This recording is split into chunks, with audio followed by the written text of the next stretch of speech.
अस्सलाम वालेकुम दोस्तों, मैं हूं डॉक्टर जमील अहमद और आज हम पढ़ेंगे ECG of right bundle branch block या आरबीबीबी। तो सबसे पहले मैं आपको बताता चलूं कि हमारा चैनल है essential medical learning with doctor Jameel Ahmed. तो आप इस चैनल को सब्सक्राइब करें और बेल आइकन के जो बटन है उसे प्रेस करें ताकि न्यू अपडेटेड वीडियोस हैं वो आपको मिलती रहें।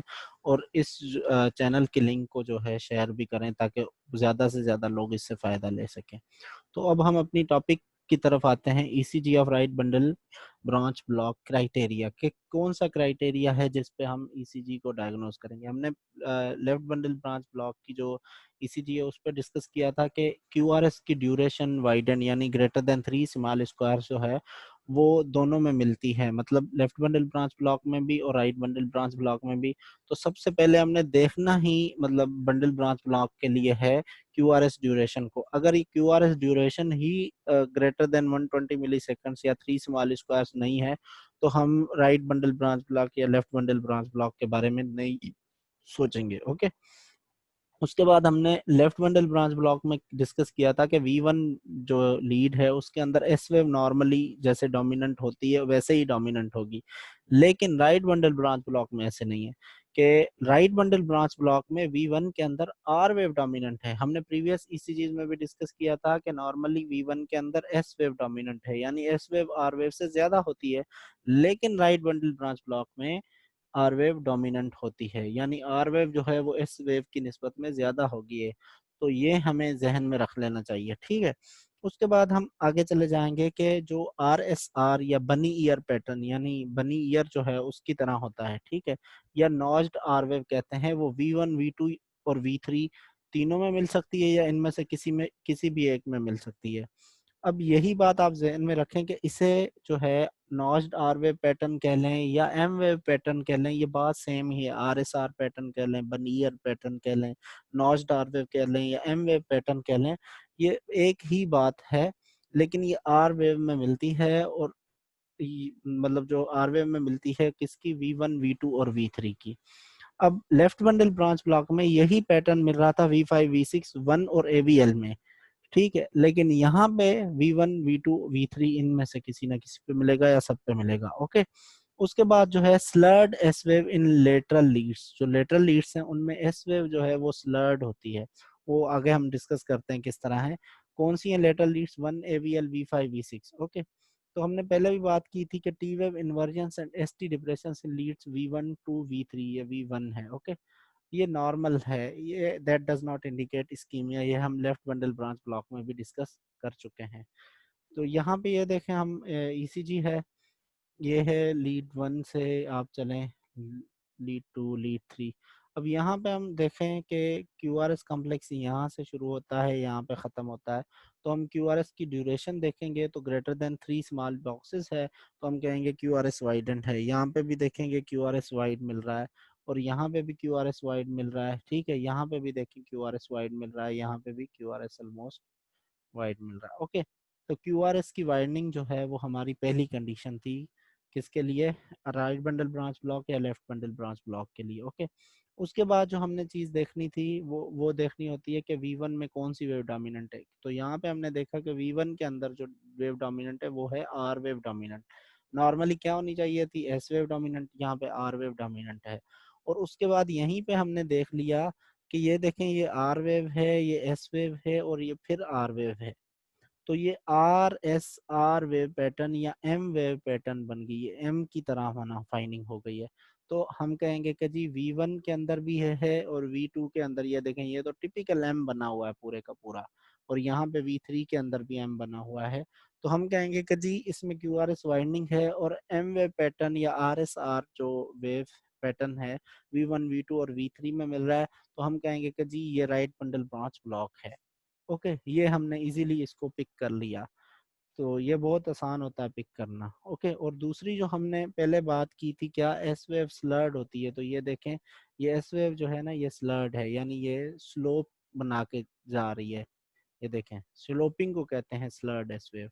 यहाँ पे भी ये देखें स्लर्ड एस वेव है, यहाँ पे भी स्लर्ड है, लेकिन यहाँ पे स्लर्डनेस जो है वो ज़्यादा है 1 और एवीएल में V5 और V6 की निस्बत, लेकिन है यहाँ पे भी। ओके, उसके बाद आ जाएं, ये देखें लीड 1 है उसके बाद लीड 2, लीड 3, इनमें देखते जाएं आप। क्यू आर एस कॉम्प्लेक्स की वाइडनिंग है जी, बिल्कुल वाइडनिंग है, ग्रेटर देन 3 मिलीमीटर जो है मिली सेकेंड्स, मतलब ग्रेटर देन 3 स्मॉल बॉक्सेस से ज़्यादा मना है। तो अब यहाँ पे देखें हम कि G Q R S winding तो है, वी वन में कौन सी वेव जो है वो डोमिनेंट है, तो हमने देखा कि जी यहाँ पे आर वेव डोमिनेंट है और एम वेव पैटर्न भी मिल रहा है। तो हमने क्यू आर एस वाइंडिंग देखी, वी वन के अंदर आर वेव डोमिनेंट देखी, तो हमने और उसके बाद देखा कि एम वेव पैटर्न या R S R pattern V one में मिल रहा है। ज़्यादा सोचने की ज़रूरत ही नहीं, डायरेक्टली आप कहते हैं कि जी ये क्या है, राइट बंडल ब्रांच ब्लॉक है। तो इनमें कोई मसला होता ही नहीं है इनको रूल आउट करना। ये भी देखें, लीड 1 है, ये क्यू आर एस कॉम्प्लेक्स जो है वाइडेंट है। यहाँ पे भी लीड 2 में भी लीड 3 में भी क्यू आर एस कॉम्प्लेक्स की वाइडनिंग है। यहाँ पे वी एल में भी देखें, ये देखें क्यू आर और ये एस, ये वाइडनिंग है। ओके, ये वाइडनिंग ही मिल रही है। यहाँ पे भी देखें, ये एस और माना कि क्यू डोमिनेंट है और फिर आर, ये देखें ये क्यू आर एस कॉम्प्लेक्स की वाइडनिंग है। ओके, यहाँ पे भी देखें। अब वी वन के अंदर हमने देखा कि आर वेव डोमिनेंट है, तो उसके साथ साथ ये देखें कि are S R wave pattern जो है वो आर एस आर पैटर्न मिल रहा है हमें।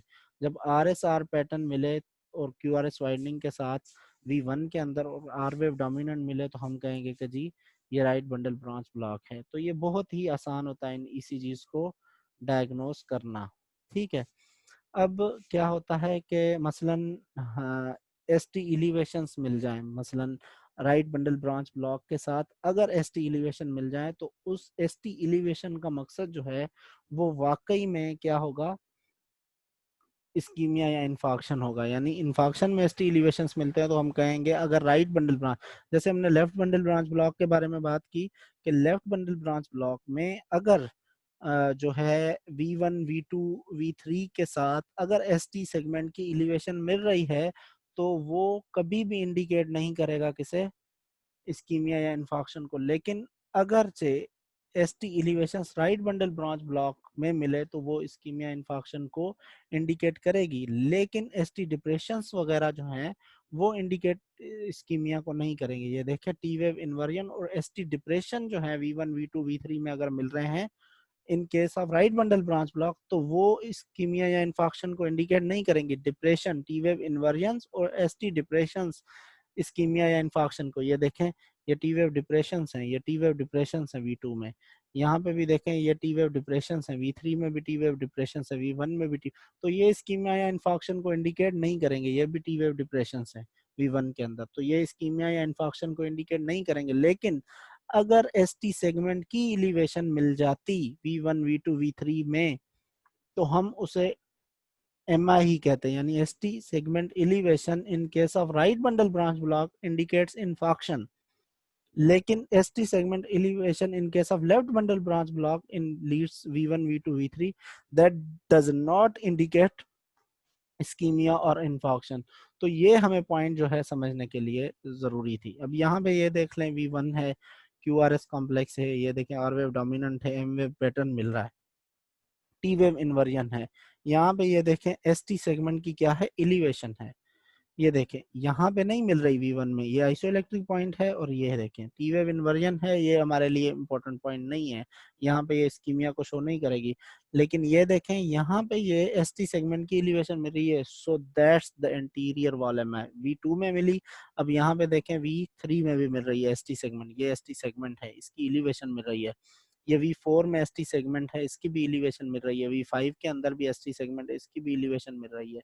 V6 में नहीं मिल रही। ओके, तो V2 V3 V4 V5 में एस टी सेगमेंट एलिवेशन मिल रही है with right bundle branch block. देखें एम वेव पैटर्न है, क्यू आर एस कॉम्प्लेक्स वाइडेंट है, तो राइट बंडल ब्रांच ब्लॉक है। लेकिन प्लस में क्या एस टी एलिवेशन मिल रही है, तो दैट इंडिकेट्स एम आई। तो हम कहेंगे इस बंदे को एंटीरियर एम आई है, तो फिर हम इसकी नेक्स्ट जो प्रोसीजर होगा वो ट्रॉप करवाएंगे। ट्रॉप्स में जो रिजल्ट मिलेगा हम फिर कहेंगे कि non S T segment elevation M I या S T segment elevation M I, लेकिन एम आई को ये इंडिकेट करेगा, कंफर्म बात है। तो आज हमारी ये टॉपिक कंप्लीट हो गई, अब नेक्स्ट टॉपिक के साथ मिलेंगे।